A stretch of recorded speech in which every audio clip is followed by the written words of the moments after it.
یاد رکھو کہ علم غیب جو ہے، بات ہمیشہ جو لیا، علم غیب خاص ہے، خدا ہے.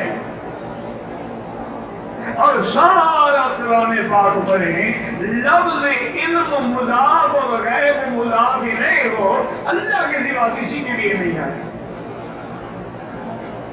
ہاں یاد رکھیں اللہ نے انبیاء کو جو دیا ہے وہ ہے انباء عن الغیب، اخبار عن الغیب، اظہار عن الغیب، کہ اللہ کبھی غیب کی چیزیں انبیاء کو ظاہر کر دیتے ہیں، کھول دیتے ہیں. تو وہ اظہار ہے، وہ اطلاع ہے، وہ علم غیب نہیں. اگر علم غیب ہو تو کھولنے کی ضرورت ہی کیا ہے؟ اگر علم غیب انبیاء کو ہو تو پھر اس میں اللہ کو اطلاع دینے کی کیا ضرورت ہے؟ ہم سب جانتے ہیں.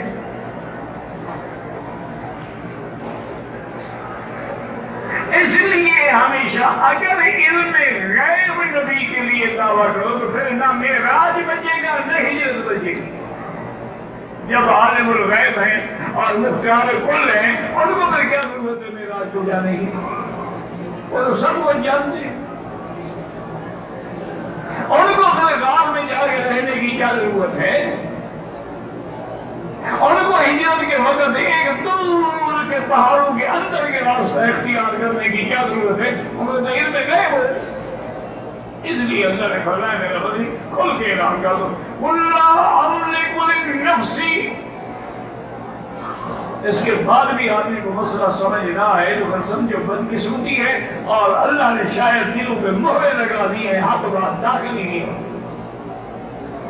اس لیے ہمیشہ یاد رکھے کہ جو آدمی شرک میں پڑ جاتا ہے، بدعات میں پڑ جاتا ہے یا گناہوں میں پڑ جاتا ہے، دل پہ زنگ لگ جاتا ہے، دل پہ مہرے لگ جاتی ہے، پھر کوئی سیدھا راستہ سمجھ نہیں آتا. اللہ کتنی بڑی بات ہے. اللہ نے فرمایا میرا محبوب آپ اعلان کریں اور ان کو فتح سمجھا دیں، بتلا دیں. قل لا املک لنفسی نفعا ولا ضرا الا ما شاء اللہ. میرا محبوب کہتے ہیں کہ میں تو اپنی ذات کے نفع نقصان کا بھی مالک نہیں ہوں. میں تو اپنی ذات کے نفع نقصان کا بھی مالک نہیں ہوں، تو تمہارا نفع نقصان کیسے دے سکتا ہوں؟ تمہیں کیسے نفع پہنچا سکتا ہوں؟ یہی وجہ ہے نا کہ جھوٹ ہوتا ہے. ایک طرف کہتے ہیں کہ مولا علی مدد، حضرت علی جو ہے وہ مولا ہے، مشکل کشا ہے، حاجت روا ہے، اور دوسری دفعہ رو رو کے کہتے ہیں حضرت حسین بچوں کے ساتھ پیاسا شہید ہو گیا. تو حضرت علی کیوں نہیں پہنچے؟ ان کی مشکل کیوں نہیں حل کی؟ اگر انہوں نے اپنی اولاد کی مشکل کشائی نہیں کی تو تیری مشکل کشائی کیوں کریں گے؟ کیا جھوٹ ہے؟ یا تو کربلا کا واقعہ کہو نہیں ہے، اگر ہے تو حضرت علی مشکل کشا نہیں ہے. اسی طرح اللہ کے نبی نے کتنے کھل کے بات کی ہے کہ میں تو اپنی جان کے نفع نقصان کا مالک بھی نہیں ہوں. وَلَوْ كُنْتُ أَعْلَمُ الْغَيْبَ لَاسْتَكْثَرْتُ مِنَ الْخَيْرِ وَمَا مَسَّنِيَ السُّوءُ.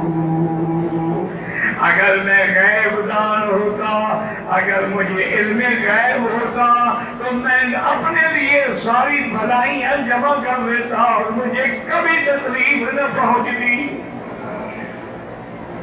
اگر میں عالم الغیب ہوتا تو طائف میں جا کے اپنے پاؤں نظر و لحاظ کراتا. جنگ احد میں حضور کے دندان مبارک نہ شہید ہوتے، حضور پاک کے رخسار مبارک پر نعوذ باللہ ان کے تیر کا زخم نہ آتا. جو اللہ کے نبی بھاگا مجھے علم غیب ہوتا تو میں خود تو بن جاتا. اس لیے فرما دیا کہ میں عالم الغیب نہیں ہوں. وَمَا مَسَّنِيَ، مجھے کبھی تکلیف بھی نہ ہوتی. مجھے تو تکلیفیں بھی ہوتی ہیں، بخار بھی ہوتا ہے، تکلیف بھی ہوتی ہے.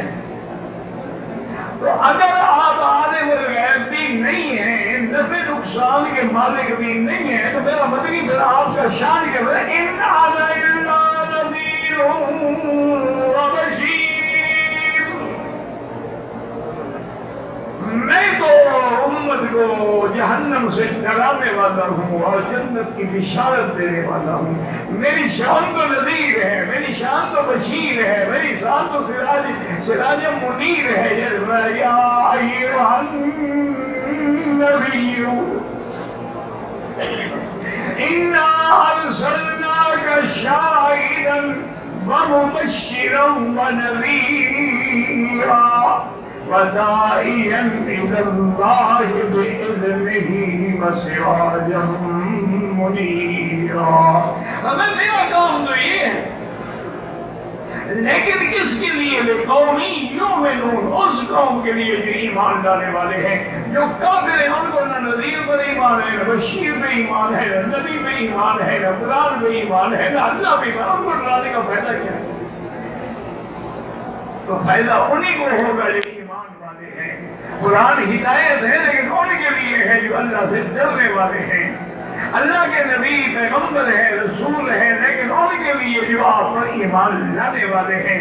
اس لیے اللہ کے پیغمبر نے کھول کے بعد واضح فرما دی ہے. اس کے بعد بھی اگر کوئی نہ مانے تو پھر اللہ ہدایت. واللہ اعلم.